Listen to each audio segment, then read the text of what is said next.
Mastering Coding Patterns. My name is Muhammad Ali, and if you haven't subscribed yet, please do consider subscribing, because we post daily a video about solving a data structure question using any coding pattern. So right now we are discussing two-pointer approach. So how we are going to use two-pointer approach in order to solve this valid palindrome question, let's see. So we have this question, valid palindrome. It's a very easy, very simple, but a very intuitive question, and if you will solve it quickly without of learning this approach, that's a great thing. But once you will master this approach, this question will be a piece of cake for you. So how you are going to tackle this question? First of all, let's jump towards understanding it. So we have been given a string, and we have to find out whether it is a palindrome or not. So Ali, what is a palindrome? A palindrome is a string which, if you read from left side, then all the characters will appear at the same position if you will read from the right side as well. So it means that if you start reading from left, what will happen? You will find A, here you will find A, then you will find M, here you will find M, and so on and so forth. So if you find this kind of behavior in a word, then it means that word is a palindrome. Okay, I hope you got the idea. Now Ali, how we can solve this question using two-pointer approach? So the answer is by introducing two pointers. So how we are going to introduce two pointers? First we are going to put one pointer, and then we are going to put another pointer here. Now take a moment and think, if I will go just using this approach, will this approach work? Will this question will get solved? 0, 1, 2, 3. This is my kind of thing that I always count to 3 before taking a decision about something. So always say 0, 1, 2, 3. So if you will say 0, 1, 2, 3, and if you observe this behavior, you will say, Ali, the problem with this approach is that if you just right away use two pointers, then it will find A and A. But in a string, we know that capital A is not equal to small a, because they both do not share the same ASCII character. So the ASCII number for small a is different, for capital A is different. So that's why if we will directly put two-pointer approach here, it will throw error. So what we should do? And the error means like it will return false, like no, this is not a palindrome, but in fact it is. So what we have to do, we have to first clean this string. And how we are going to clean it? By simply making it into this form. Now how we have changed this string into this string form? By introducing some measures. First of all, we removed all the special characters, like these commas and these and this semicolon or colon. Yes, this is colon. And then what we did, we also removed all these spaces here. We don't need these spaces. Then what we did, we also changed the case from capital here, we have converted into a lowercase, and then from uppercase we have converted into a lowercase. This was also in uppercase, so we have converted it into a lowercase. Now what we are going to do, now we are going to traverse over this brand new string, which is the clean one. Now how we are going to traverse? We are going to introduce left pointer, which will point towards A, towards the initial or 0 index element, and we are going to use R pointer. This R pointer will point towards the element at the very last index. And then what we are going to do, we are simply going to check whether both of the elements are same and are at the each index, like are at the same index. If they are at the same index and they are same, it means like okay, we are good, we can move forward. So R will move towards L and L will move towards R. Okay, and we will keep checking this thing till what? Till this element and till this element.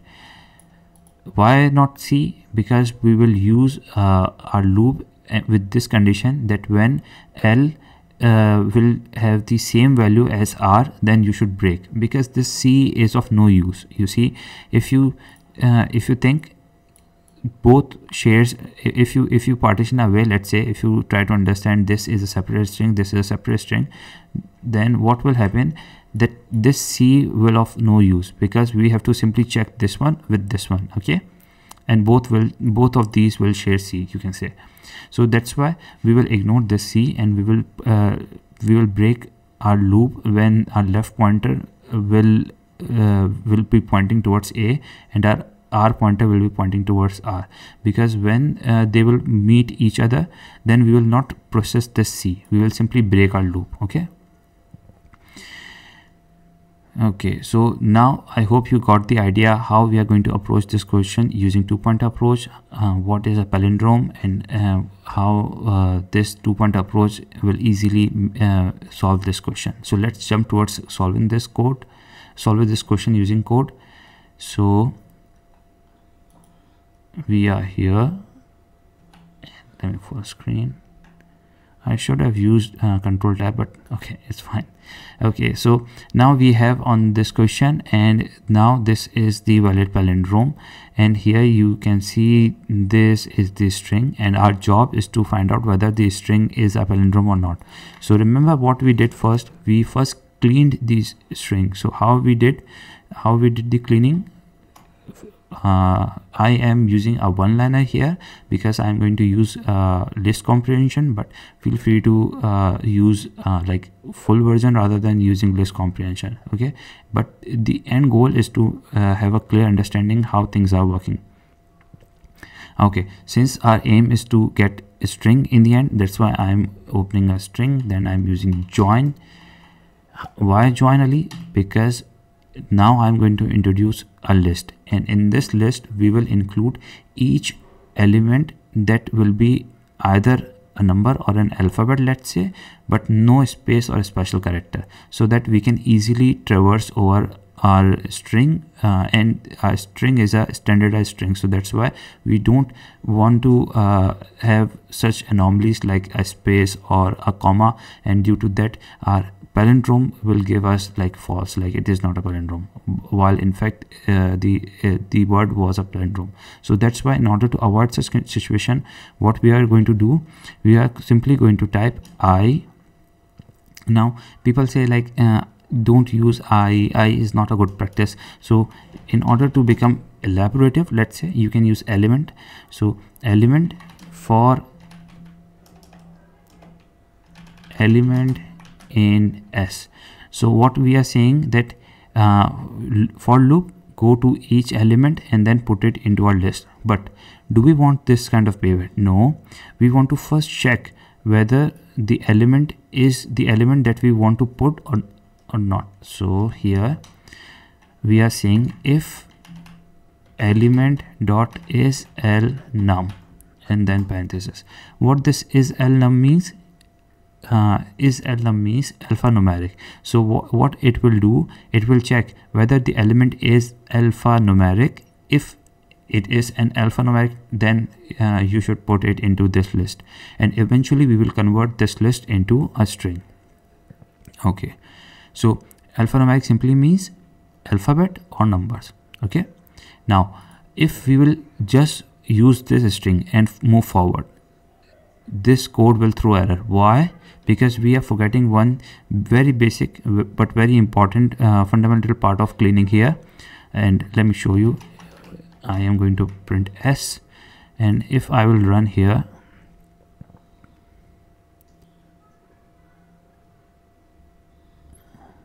so what happened here, if I scroll down here, you can see capital A and small a, capital P and small p.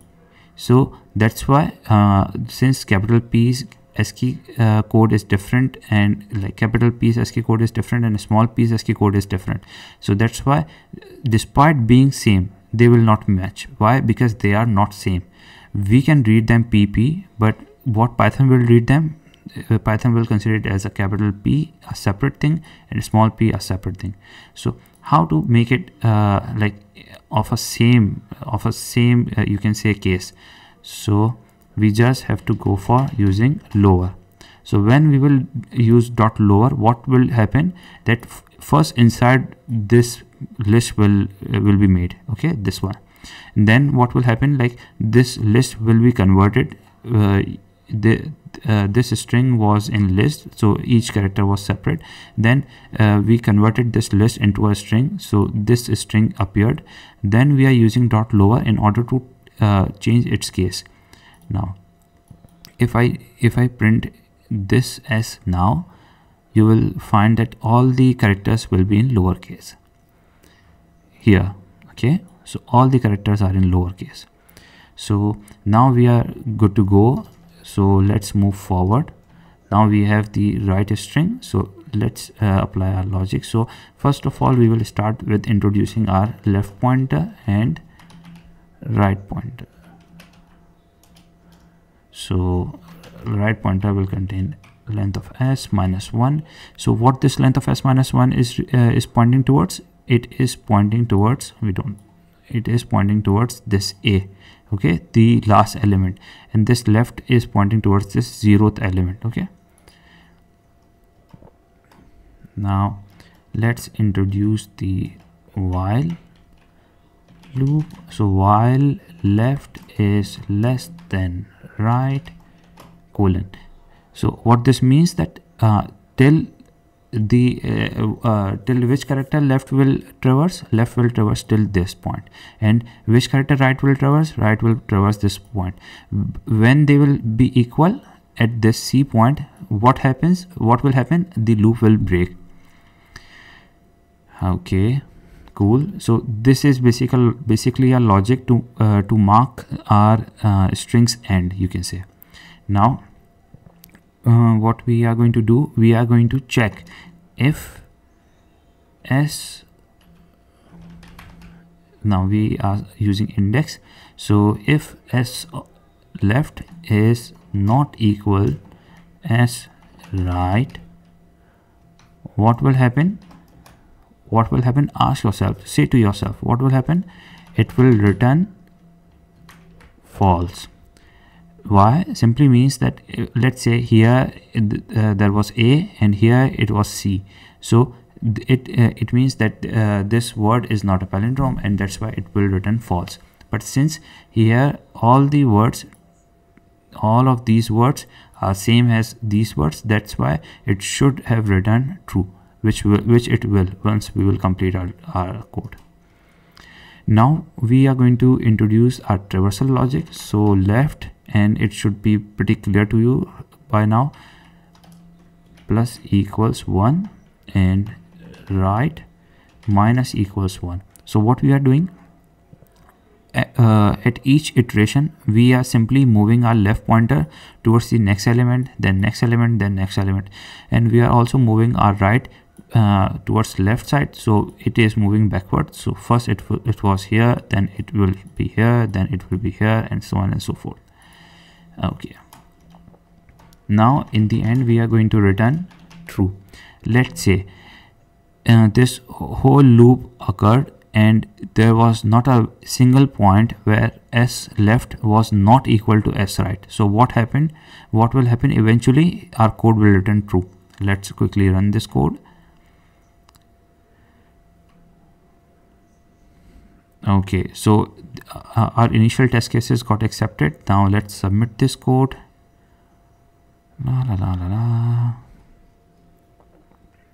And okay, wow, so our code got submitted. Awesome. So all the test cases have been passed. I hope you liked this question. It was a pretty easy, straightforward question, but this question appeared in my interview, so this is a very important question based on my experience. So that's why please do give it a hands-on practice. Please try it out and try to solve it using this two-pointer approach. It is my personal recommendation that after watching my videos, please try to at least give it a try to that lead code question and see if you can resonate, if you can apply the logic, the coding pattern that you have learned in this video or in my previous videos onto those lead code questions. This will help you get a hands-on practice, hands-on experience with solving these lead code questions using coding patterns. I hope my efforts are worthy and are helping you in becoming better and in your preparation of technical interviews. best wishes from my side. If you still face any issue, despite I try my best to be as explainable as possible, but if you still face any issue in understanding the approach, how things are working, then please do feel free to comment down below my videos and ask me that whether what you have understood is the right thing or not, and I'll try my best to explain it based on my understanding. Thank you so much for watching my videos and your motivational comments. Thank you so much for your appreciation. I'll see you tomorrow with a new video, and hopefully a great question as well. So I'll see you tomorrow. Take care. Bye.